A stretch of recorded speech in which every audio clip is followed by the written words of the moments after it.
Assalaamu calaykum.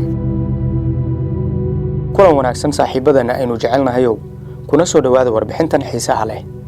Waxaynu ku soo qaadanaynaa dhaqanka, dhaqaalaha, iyo habmaamulka dalka Gambia oo si rasmi ahaan loogu yaqaano Jamhuuriyadda Islaamiga ee Gambia.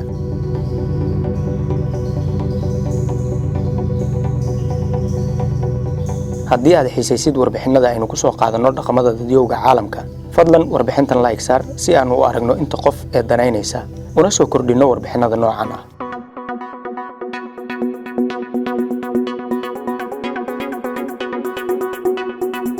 xogo iyo xaqiiqooyin laga yaabo inaad maqli doontid markii kugu horeysay oo ku saabsan waddanka ugu yar dhanka beriga ee qaaradda Afrika, isla markaana soo jiitay dad badan oo isugu jira dalxiisayaal, ganacsato, arday iyo dad kale oo dana kala duwan u socda. waa waddanka Gambia.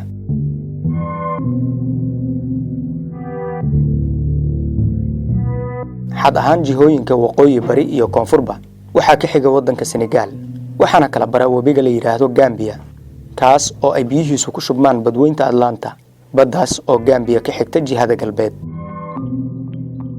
luqadda rasmiga ah ee waddanka Gambia waa luqadda Ingiriiska. tirada dadka waxa ay wax yar ka badan tahay 2 milyan oo ruux.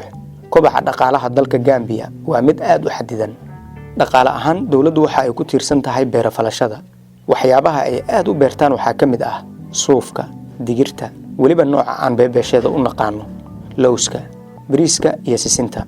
sidoo kale waxa ay beertaan noocyo badan oo miraha iyo khudaarta cagaaran ah. miraha ay beertaan waxa ugu muhiimsan cambaha, batiiqa iyo avokaadada. sidoo kale bulshada qaar ayaa kalluumaysata ah, weliba si isku mid ah ayay uga kalluumaystaan webiga iyo baddaba. qaar ayaa xoolo dhaqato ah, gaar ahaanna ari-cadka, idaha iyo lo'da ayay dhaqdaan. lacagta rasmiga ah ee ay isticmaasho dawladda Gambia waa dalasiska Gambia, halka tusaale ahaan Soomaaliya ay isticmaasho shilinka Soomaaliga, waxaana soo saara isla markaana xakameeya bangiga dhexe ee Gambia. sidoo kale Gambia wuxuu dakhli xoogan uga soo xaroodaa dalxiiska, maadaama waddanka xaaladiisa siyaasadeed iyo midiisa amniba ay degan tahay. dad badan oo dalxiisayaal ah ayuu soo jiitaa oo sanad kasta u safra si ay waqtigooda fasaxa uga soo qaataan.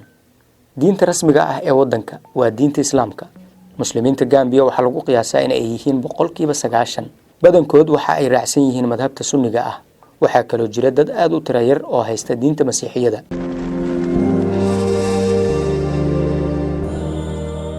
haddii aanu eegno caasimadda siyaasadda ee waddanka, waa magaalada Banjul. waa magaalo yar, waxa ay leedahay deged weyn oo ay ku soo xirtaan maraakiibta iyo doomaha ganacsiga. waxaa kaloo ku yaala qasriga madaxtooyada.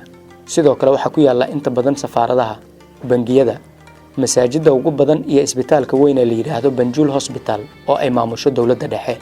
dalku waxa uu leeyahay garoon diyaaradeed casri ah oo ay ku soo degaan kana dhoofaan diyaaradaha ka yimaada wadamada qaaradda Afrika, Asia, qayb ka mid ah Yurub iyo Latin America.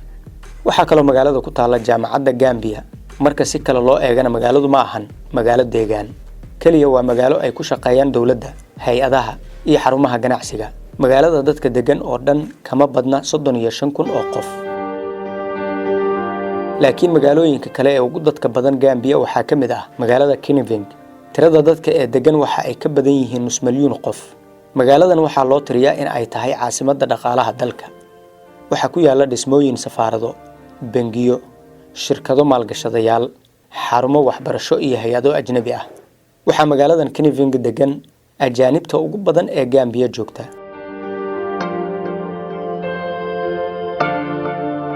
magaalooyinka ugu dadka badan waxaa ka mid ah magaalada la yiraahdo Brakima. waxaa degan dad ku dhow 150,000 oo qof. magaaladu dadkeed waxa ay isugu jiraan beeraley iyo ganacsato. magaaladu waxa ay leedahay suuqyo waaweyn iyo xafiisyo dawladeed. cimilada waddanka Gambia waa mid iska degan. sanadka intiisa badanna roob ayaa da'a.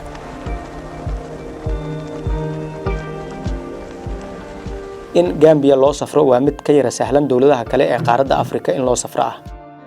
warbixinada aynu ka akhrinay Gambia waxa ay tilmaamayaan si aad Gambia ugu safarto kaliya waxaad u baahan tahay inaad haysato xoogaa dhaqaale ah oo aad wax ku maalgashan karto. warqadda dalku galka iyo midda joogitaankaba dhaqaale ahaan waxa ku baxaya waa mid aad uga qiimo jaban wadamada kale. laakiin waxa dhici karta sida dalku galka lagu heli karo in aysan isku mid ka ahayn muwaadiniinta wadamada ay ka soo kala jeedaan. muwaadin kasta fursadiisu waxa ay ku xiran tahay waddanka uu ka soo jeedo iyo sida ay Gambia xiriir ula leeyihiin dawladdiisa.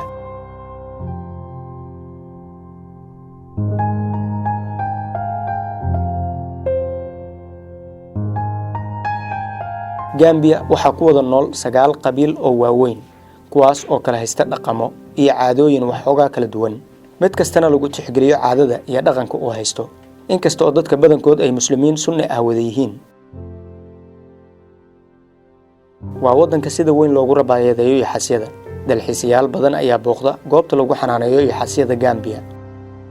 Gambia mar waxa ay ahayd xarunta ugu weyn ee kala iibsiga adoomada ee wadamada dhaca galbeedka qaaradda Afrika.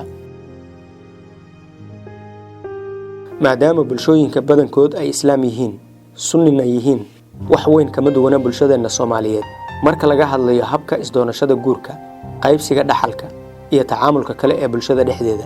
dhammaan waxa ay ku salaysan yihiin dhaqanka soo jireenka ah ee Islaamka.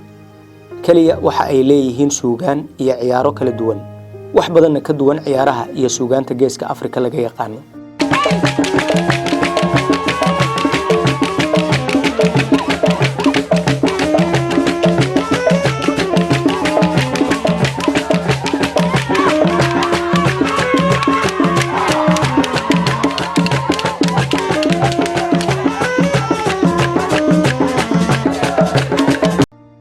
aad loo ilaaliyaa hidaha iyo dhaqanka guud ee dalka oo ay bulshooyinku si sanadle ah u soo bandhigaan suugaanta iyo ciyaaraha kala duwan ee ay leeyihiin.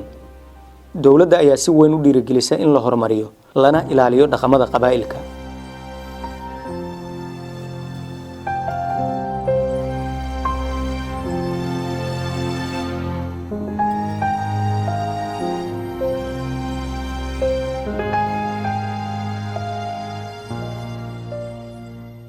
intaas ayaynu ku hakinaynaa warbixinteena maanta oo aynu ku soo qaadanay dhaqanka, dhaqaalaha iyo habmaamulka dawladda Gambia. haddii aan leedmo dhaqamo dadyow kale ayaanu soo qaadan doonaa iyo warbixino kale oo xiiso leh oo kuwaasi ka duwan.